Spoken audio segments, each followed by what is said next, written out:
Everyone welcome back students. हमने अपने पिछले लेक्चर में जो पढ़ा आपका लेसन नंबर 4 कार्यपालिका का टॉपिक राष्ट्रपति की शक्तियों के बारे में पढ़ा था। आज हम जानेंगे प्रधानमंत्री और उसकी मंत्रिपरिषद के बारे में।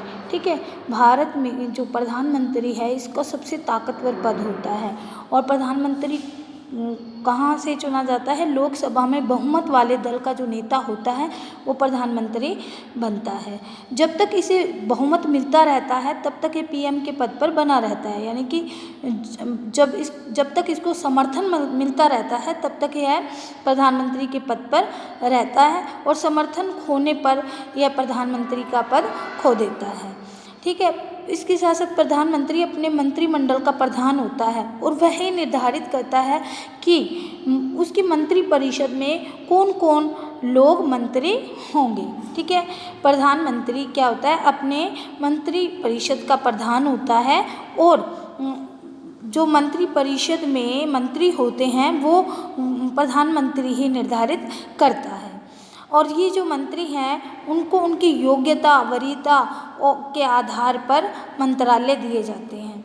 जो मंत्री होते हैं ये 3 प्रकार के होते हैं। कौन कौन से हैं? कैबिनेट मंत्री, राज्य मंत्री और उप मंत्री। ठीक है, आगे देखिए, ये प्रधानमंत्री है और ये उसकी मंत्रिपरिषद। मंत्रिपरिषद में कौन होता है? वित्त मंत्री, रक्षा मंत्री, गृह मंत्री। ठीक है, जो वित्त मंत्री होता है वो वित्त से संबंधित मामलों को देखता है। रक्षा मंत्री है जो रक्षा से संबंधित मामलों को देखता है और इसके अलावा और मंत्री हैं जैसे जल संसाधन मंत्री, अल्पसंख्यक समुदाय मंत्री, सड़क और परिवहन मंत्री, खेल मंत्री, उद्योग मंत्री। ये सब किस में शामिल होते हैं? प्रधानमंत्री के मंत्रिपरिषद में।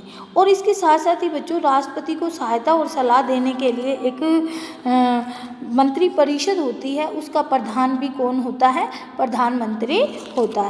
आया ना समझ में आपको कि जो भारत में प्रधानमंत्री का पद है सबसे ताकतवर पद होता है। ये प्रधानमंत्री जो होता है बहुमत वाले दल का नेता होता है। जब तक इसे बहुमत मिलता रहता है तब तक ये पीएम के पद पर बना रहता है। इसका समर्थन खोने पर यह अपने पद को भी खो देता है और इसके साथ साथ ये अपने मंत्रिमंडल का भी प्रधान होता है और ये ही निर्धारित करता है कि कौन से लोग उसके मंत्रिमंडल में शामिल होंगे और मंत्रिमंडल में जो मंत्री शामिल किए जाते हैं उनको उनकी वरीयता और योग्यता के आधार पर मंत्रालय दिए जाते हैं। फिर हमने मंत्रिपरिषद की रचना के बारे में पढ़ा कि इसमें कौन कौन लोग शामिल होते हैं। वित्त मंत्री हैं, रक्षा मंत्री है, गृह मंत्री हैं, ठीक है, जल संसाधन मंत्री, अल्पसंख्यक समुदाय मंत्री, सड़क परिवहन मंत्री, खेल मंत्री, उद्योग मंत्री, ये सब प्रधानमंत्री की मंत्रिपरिषद में